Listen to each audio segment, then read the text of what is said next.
recorded my whole trip yesterday going to the Writer's Block bookstore to the writing group that I host like once a month, and I want you guys to experience this with me. I'm super excited to kind of take you behind the scenes on what it's like being a writer and hosting a writer group. So, super excited. Hey there, if you're new here, hi, my name is Shira Rodriguez and I am a novelist, podcaster, the girl behind her Reading Life podcast, and I am so thrilled that you are here because today I'm going to be sharing my story and my experience with being a writer and hosting like a writing group. Now, before you get too excited, I filmed all of the clips that you're about to see yesterday, and initially the idea when I was going to make this vlog was that I was going to share my story. As it turns out, it didn't go as I planned. It kind of went a little bit differently. It still went good, but I kind of wanted you to kind of see what it's like to actually be part of a writing group at a bookstore, because I know that when I was younger, I would have loved to have heard and be able to see and kind of experience that. So I wanted to take you with me, so I did all the clips and everything. And unfortunately, I couldn't actually talk while I was there because I was like, I don't want to attract way too much attention. But I promise I will be showing you everything. So like all the books all over the place. You'll love it. So I'm super excited. So my challenge for yesterday was that I was actually going to share my story.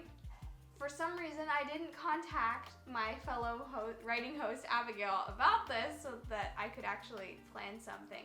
Got in the car, we drove over to the train station because I am fortunate enough and blessed enough to be able to have a train station like what, 5-7 minutes away from my house. So I just ride a train, I go to Winter Park, and it takes me there. So that's actually the amazing thing about those rides, is that it really leaves me with very little to worry about. So I ride there, I listen to audiobooks while I'm going there. It is so sweet because I love listening to audiobooks. This time I was listening to Finale, which I finished today, and I should probably give like a whole summary thing about it.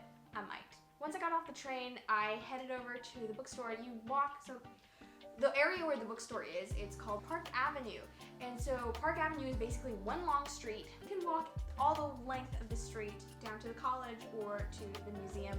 And there's just such a beautiful array of shops. I love going to Winter Park. It's amazing. And so right around the middle of it, there's a bookstore. So I walked down to the bookstore, and I usually get there about an hour early, which means that I was able to take all the lovely bookish footage.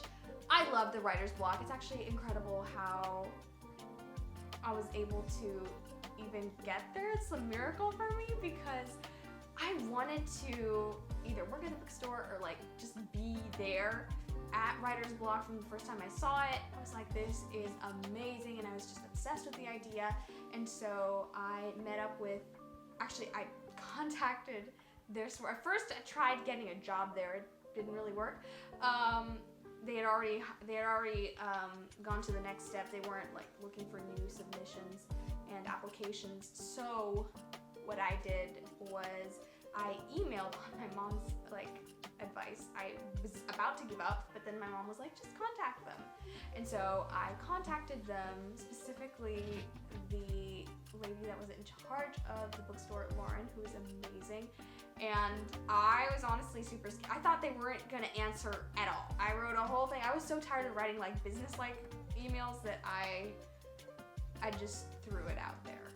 And I wrote like I was writing a journal entry instead, like just something that was super flowery and like not at all what a normal email, but it read like a letter. And to my astonishment, they actually answered back. Lauren answered back, and she offered basically to meet up for coffee, which was amazing. I got to meet up with her, and out of that meeting, then we talked about how there was like a huge need for writing groups at the time. This was like in March or something like that. And so she asked me, she's like, hey, if you would be willing to help lead one of these groups, would you be up to having a group at the bookstore? And I was like, are you kidding me? Yes. Because what do you say when they just pop that on you? And so about a month or two later, we started having our meetings. And for the first meeting, like 50 people showed up, 50 writers showed up. It was insane and so crazy and beautiful. It was really absolutely awe-inspiring to see so many people there. It's amazing. And so yeah, so that's kind of how I got involved in the bookstore. And so yesterday when I went to the bookstore, it's been like the third or fourth meeting. We didn't have as many people, so I didn't want to film the actual like group because it might make some people uncomfortable.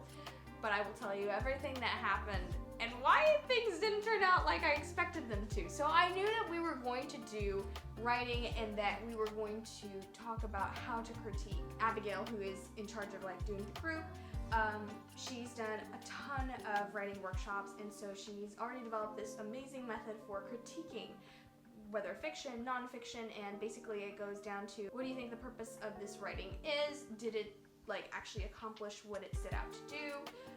What distracted from it, and what was good about it? What was like going right? And so we went into that, but I did not know that the piece of writing that we were going to be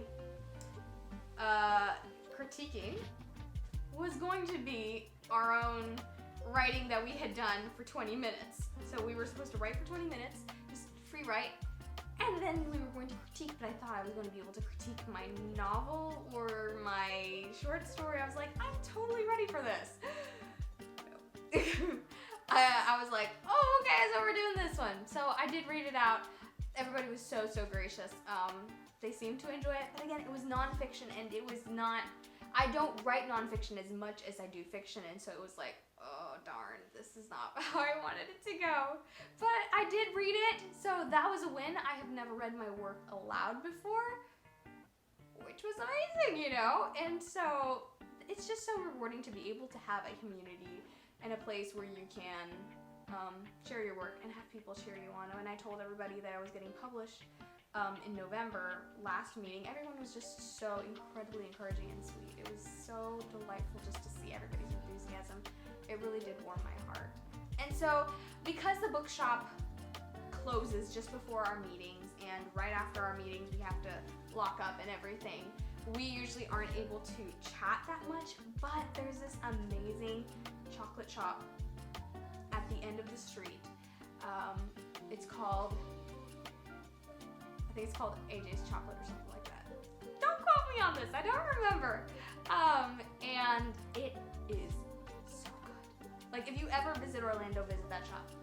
So good. It's basically European chocolate, and it is I think the only store, or one of two stores in the US, because the original chocolate shop is actually from Lithuania or something, and the chocolate is so good. I took some of my friends from the bookstore over to the chocolate shop. We go nuts over that place, because it's like, imagine a jewelry shop and you have a whole bunch of chocolates in there instead of jewelry.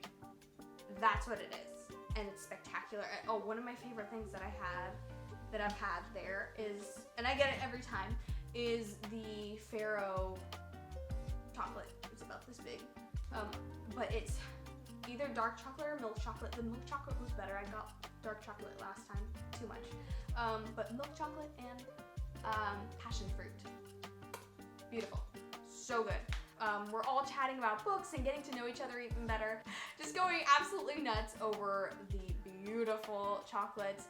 And yeah, and then so I had about an hour. We were chatting for a while, and then we all had to kind of head home.